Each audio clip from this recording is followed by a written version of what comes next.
And here we go. Day one of the New York Giants training camp practice is officially in the books.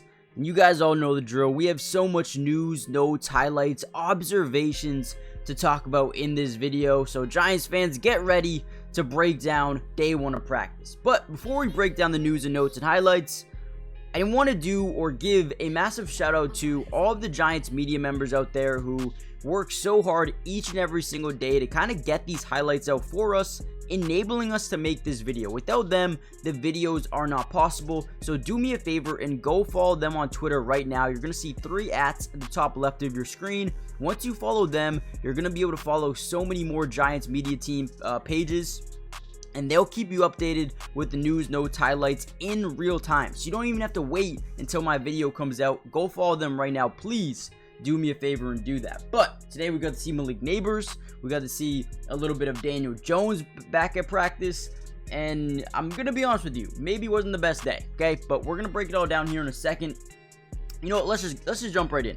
Now, Isaiah Simmons was practicing with the DBs, the cornerbacks specifically, in the first positional period, which was very interesting to see. We've seen this guy move everywhere, right? Linebacker to safety, and now he is with the corners. Now again, you have Cordell Flott, you have Deonte Banks, you have Drew Phillips, you have Darnay Holmes, Trey Hawkins, Nick McLeod, and all of a sudden, you now have Isaiah Simmons, who is very versatile, really good tackler for the most part as a DB, right? If you compare him to a cornerback, he's a very good tackler.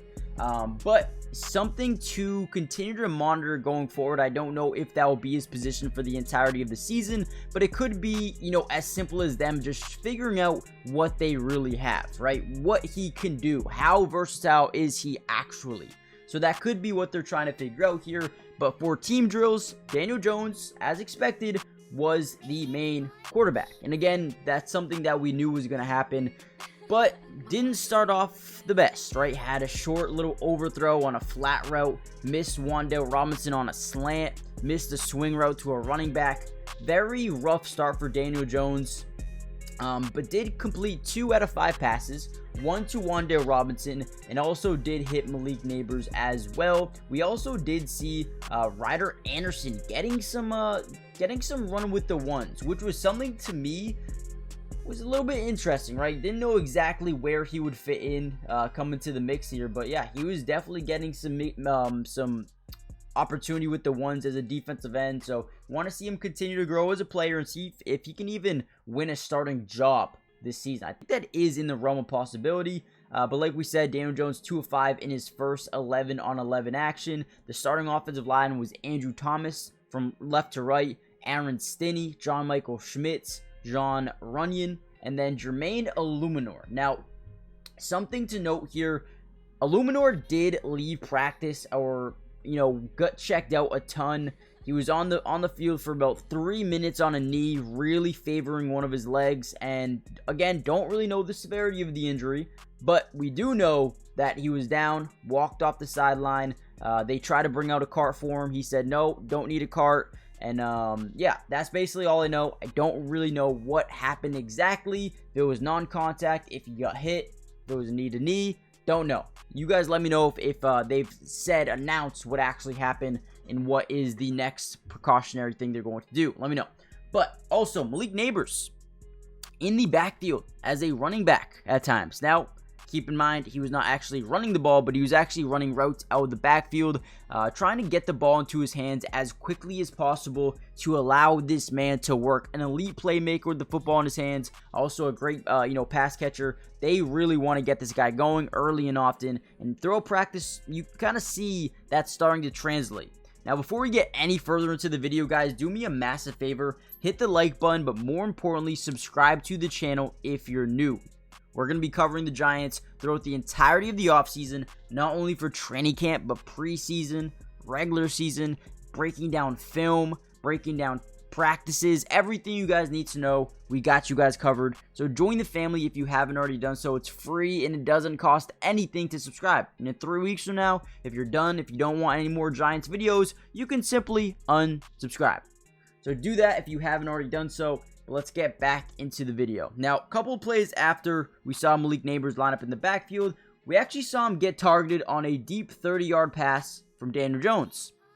Good pass, good play. However, Malik Nabers did drop it. So we're starting to see the maybe not chemistry issues, but we need to see these guys build rapport, right? Daniel Jones has to have a good year this year, and he is really set up to, right? They positioned him to have a bunch of weapons on the outside, and, you know, he's got some running backs, Devin Singletary, Eric Gray, Darius Slayton, Wan'Dale Robinson, Jayon Hyatt, Isaiah McKenzie, Isaiah Hodgins. So I'm really excited to see Allen Robinson, to see what Daniel Jones can do this year. Want to see that chemistry continue to build with him and his wide receivers. But that was a miscommunication. I mean, maybe not a miscommunication, just a bobbled ball there by Malik Nabers.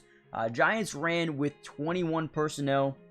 Had backup tight end Chris Manhertz line up as a fullback. And then the snap, and then before the snap, Bellinger motions into the backfield as a fullback. Manhertz then went out as a tight end. So obviously this team thinks they're extremely versatile in that position, right? Being able to maneuver different guys in and out of the backfield, whether it be Chris Manhertz, whether it be a Daniel Bellinger, whether it be a Lawrence Cager, right? So definitely excited to see how these guys continue to, you know, utilize the versatility that they have at a bunch of different positions. Theo Johnson on the PUP list was not able to practice today.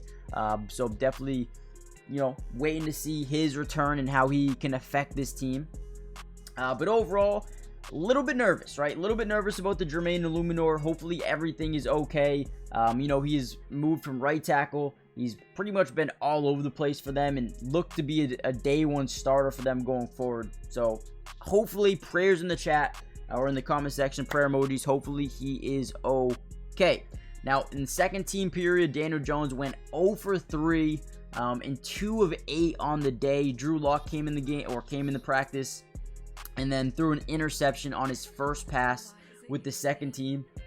Basham caught a tipped ball at the line of scrimmage, and it ended up being an interception. Now, overall, guys, it is just day one, okay? Don't panic. They need to build chemistry. They need to build rapport. They need to start figuring out what's going on here, and I think they'll be okay. I do know that Lawrence Cager caught a nice little pass down the sideline for a massive touchdown. Got to see a little bit more from, you know, more quarterbacks, Tommy DeVito and whatnot. But overall, this is a better team than they were last year. You bring in Brian Burns to pair him up with a guy like Kayvon Thibodeau. This should be a nasty pass rush, right? You also have Dexter Lawrence, you have Jordan Phillips, and you have Ryder Anderson, who's getting some starting time as well. Boogie Basham, like we talked about. You know, Azeez Ojulari. I'm feeling pretty good about this Giants team, but again, the most important thing is the quarterback play. If Daniel Jones can come out here and have a pretty good year, this Giants team could be one of the most underrated in all of football. So let me know what you guys think. Hit the like button, subscribe if you're new, join the family, and I'll see you guys in part 2 tomorrow when we break down day 2's practice. Peace.